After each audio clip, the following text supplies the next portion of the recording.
بسم الله الرحمن الرحیم. خوږو کتونکو ډاکټر آصف اظهار یو پیرا بیا تاسو سره او نن به خبرې کوو. جناب تاسو ډیر اورئ چې زنک د زنک څه شی دی. څنګه چې ما تاسو ته مخکې یو ویډیو کې ویلیو چې په بدن کې مختلف قسم نمکیات داسې دي چې هغه زموږ د وجود د سروایول لپاره ډیر زیات ضروری دي. دغه نمکیاتو باره کې موږ ذکر کړو چې په دې کې سوډیم، پوتاشیم، کیلشیم مختلف داسې سیزونه دي.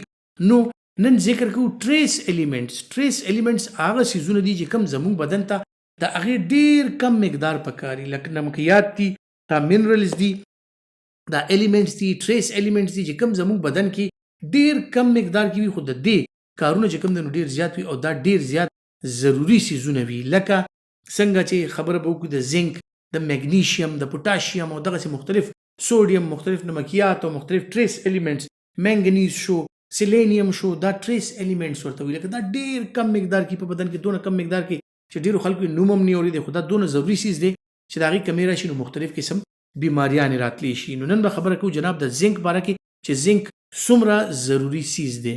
اوس ټول اول خو زه تاسو ته د زنک رول ووایم په بدن کې چې از څه دی. زموږ بدن د مختلف خلیو نه یعنی سیلز نه جوړ دی. مختلف دا سیلز را جمع شي، هغې نه ټیشوز جوړېږي، هغه ټیشوز نه بیا اعضا جوړېږي او هغه اعضا نه زموږ بدن جوړېږي. نو اوس زموږ د بدن چې کم اعضا دي، کم خلیو نه جوړ دي، هغې کې بنیادي سیز چې کم دی، لکه څنګه د ژوند لپاره بنیادي سیز ډي ان اے ده.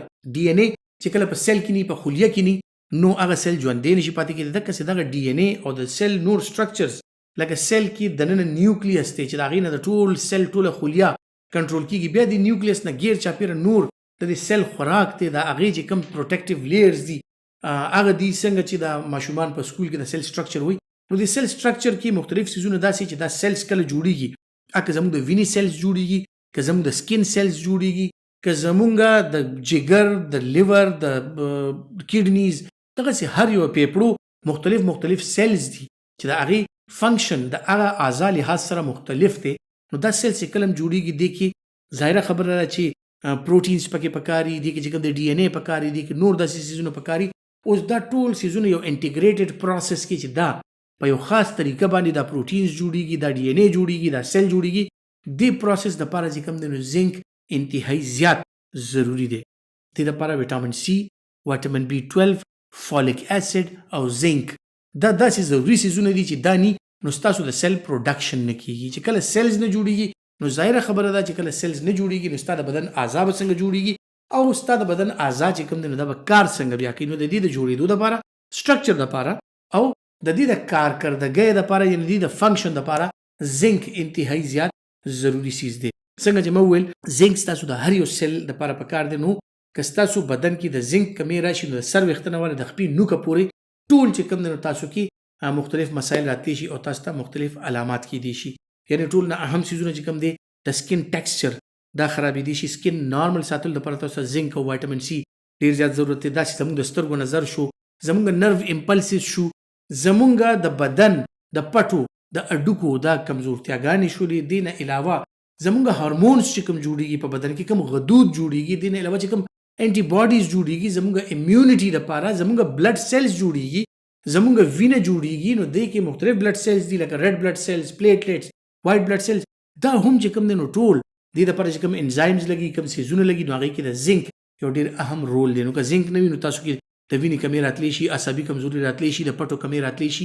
هغې نه علاوه دا انزایمز دغه کیدی شي، د هاضمې کمزورتیا راتلی شي، امیونټي ویک کیدی شي، تاسو بیماریانو ته پرون کیدی شي. نو دا داسې سیزونه دي چې کم تقریبا په ټول بدن باندې اثر انداز کیدی شي. بیا د ټول نه اهم سیز کوم چې ریپډلی ډیوایډینګ سیلز دي لکه بلډ سیلز دي زموږ، یا ګونیډل سیلز دي لکه زنانو کې ایګ جوړیږي، مردانه چې کوم حضرات دي په هغې کې سپرم سیلز جوړیږي، دا ډیر زیات تعداد کې جوړیږي. اوس د دې دپاره یعنی فرټیلیټي که انسان بل انسان پیدا کولی شي، د بانجپن شکار نه دی، نو دا ظاهره خبره چې دته د زنک ډیر زیات ضرورت دی چې زنک استعمالي د مردانه قوت په برقراري، او فیمیل ته چې زنک ملاویږي نو د زنانه قوت په برقراري. نو دې کې ګونیډز یعنی زنانه کې ایګ، انډا، اووم، او په مردانه کسانو کې چې کوم دی نو په هغې کې سپرم سیلز دا به ډیر تعداد کې جوړیږي او ډیر صحیح طریقې سره جوړیږي. نو دا ټول سیزونه چې کوم دی ایون ریپروډکټیو سیسټم، نروس سیسټم،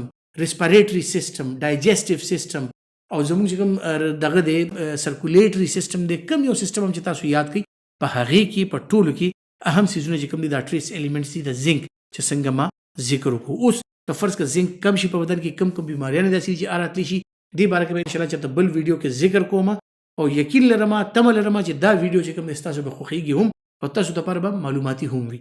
خپل ډېر خیال ساتئ. الله پامان.